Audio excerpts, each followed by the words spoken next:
Hey guys, Richard at Reefs.com, and this is another episode of Reefs at ACI Aquaculture. It has been a long time coming. Chris, how long has it been? Like over a year now? It's been over a year since you've been Over a here. year. Over a year. Oh my goodness. How you doing, buddy? Glad to have you back, man. Always good to be here.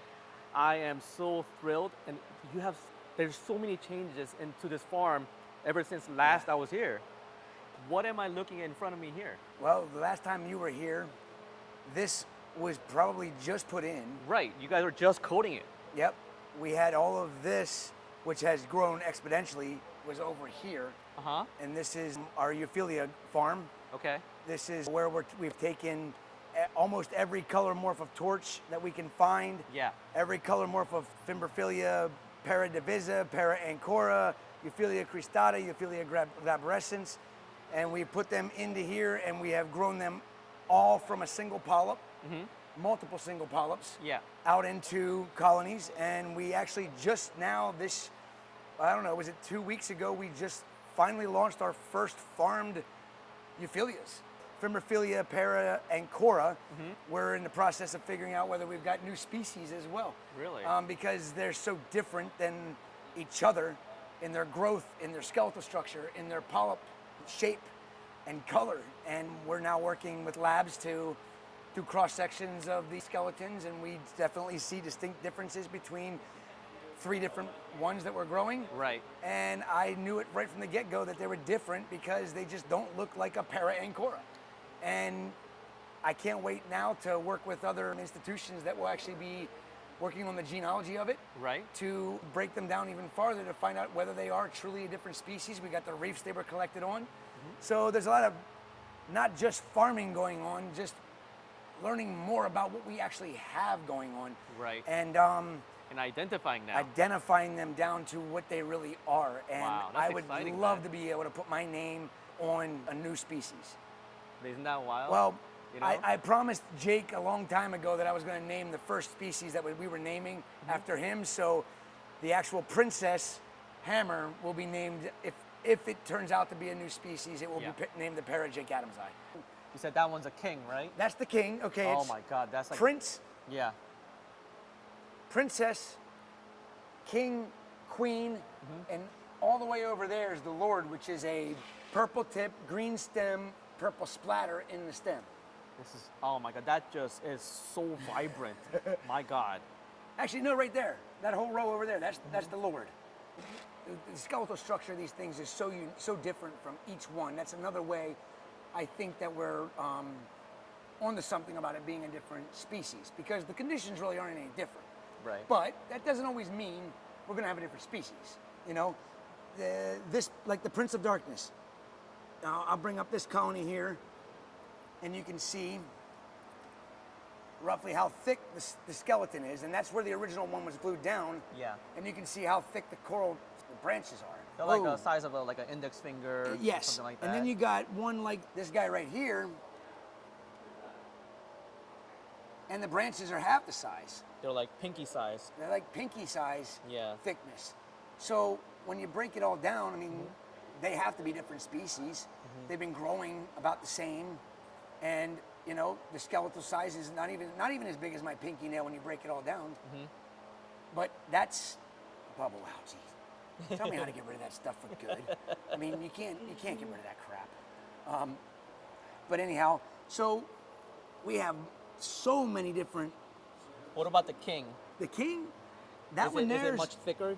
It actually is. It is fairly thick for what it is. I mean, it might not be easy to tell because we are down to. It's definitely thicker than that one, but not as thick as the prince. The cross section of it is much significantly thicker. Yes, agreed. So, you know, we're working on a lot of other things other than just farming corals. We want to know more about what we have. For sure, that is so cool, man. You know, it's something that, like, you know, that we could only like usually dream about, you know. Yeah. And you know, we've been working with the University of Florida. Yep. Tropical Aquaculture Lab. We've been working with the University of Florida directly. We've been having a lot of fun with it. I mean, studies back on what actually one form of SPS STN is. It's not anything I would have ever thought it was. Really? It's fungus. It's a fungus. I thought that saltwater fungus is really extremely rare case. Myocetes. Really? Yes. Myocetes. It's a myocete. It's also oomocetes were found as well. Really? And it is eye-opening because it's a symbiosis. Acroporas live with these myocetes in their skeletal structure. It's been found in the wild and found in captivity now. It wasn't just us that gave samples. It was also Top Shelf Aquatics. So they're part of the study as well.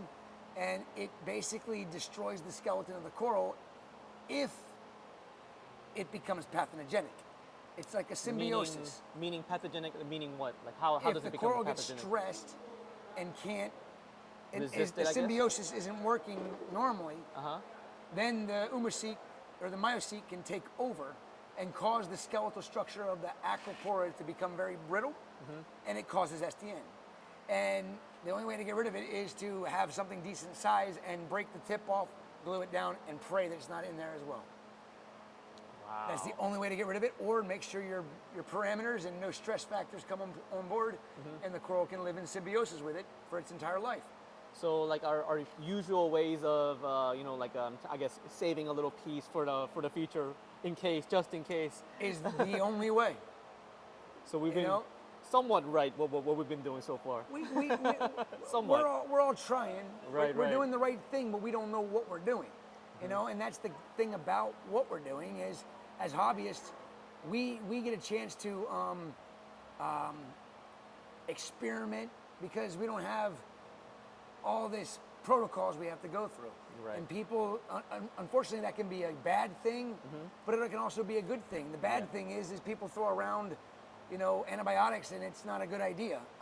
Because they become resistant. Cipro is not a good idea to put in your aquarium. We're working on something that's much more mild and does the same thing. And if you're going to use Cipro, you better bleach the water that you're putting into the environment, because if you don't, Cipro will be active its entire life, and if you put that into our waterways, you're killing all the bacteria that keep us all alive.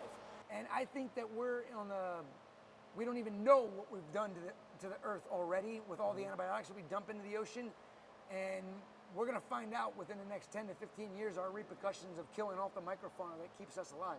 Yeah. It's going to be bad, I think. But you think? It's already bad, but I think it's going to be a lot worse than what anybody anticipated.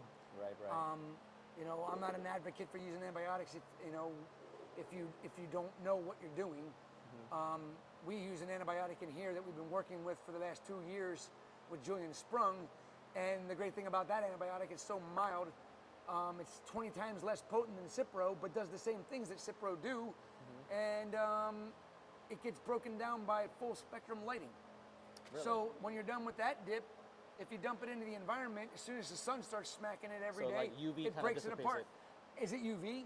I don't know. We know that it gets broken down, but we don't know Yeah. what part of light breaks it down. It could just be infrared, but it could be UV.